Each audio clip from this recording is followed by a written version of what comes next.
Hey, look at this. It's starting to look like something. Greetings. It's Mike again, and we're going to get into our next installment on the Energiya Buran series. As you can see, we're getting closer to looking like a Russian big rocket.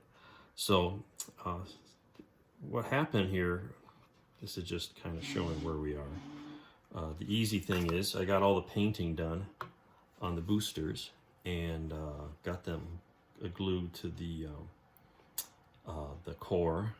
Problem is, to overcome, it just butt joints. You get a little joint here, a little tab under the rim, and a little button on the bottom. So it's just flat surface to flat surface, no pins, no locating pins, nothing. So it was fun getting it all on there and aligned one at a time and getting it reasonably lined up in the right orientation.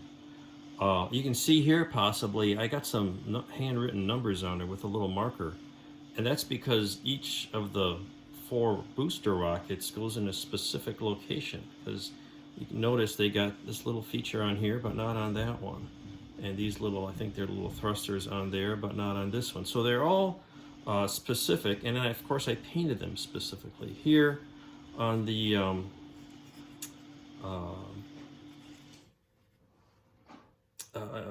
Buran booster, the 4 are pretty much the same color, but on the booster for the polyester, they're slightly different colors, and we're going to show you that later.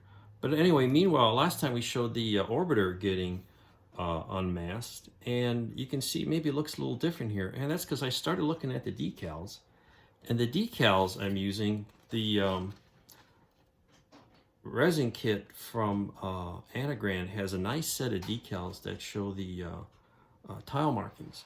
And so what I did is I scanned those and reduced it 50% and made my own set at a smaller scale.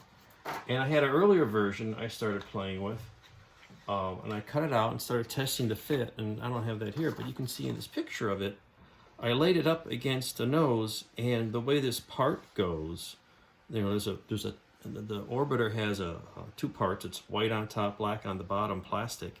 And I just left it there and painted it that way, assuming that's how the color would be. But if you look at the decal and you look at pictures of the real thing, you'll see that no, this line here, this demarcation between the black and white tiles isn't there. It's much further forward, as the decals correctly have it, which meant that this whole area needed to be white.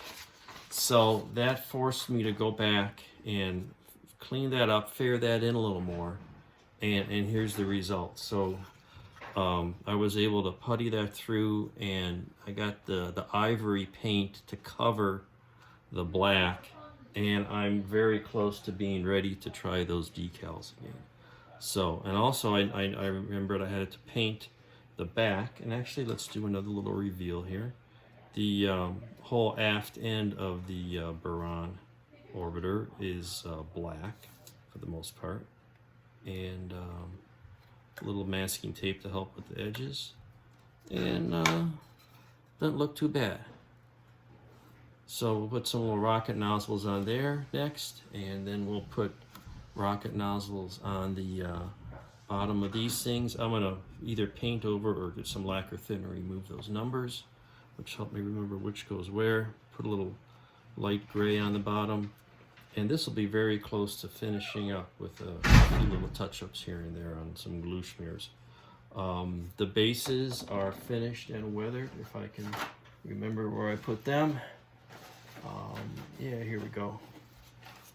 That's all set to go, and polyus is all finished. A couple little detailed pieces on there. So we got our payloads, and we got our base with a little weathering, and pretty soon we'll have us a first of our fleet of Russian rockets. And after this, we'll go into the master model kit, which is same scale, but it's a completely different design of a kit. And we'll try to use some of the lessons we learned here and apply it to that next one. So stay tuned. That'll probably be in a couple days. I got some things going on this weekend. And stay tuned for the next installment. Thanks for your attention.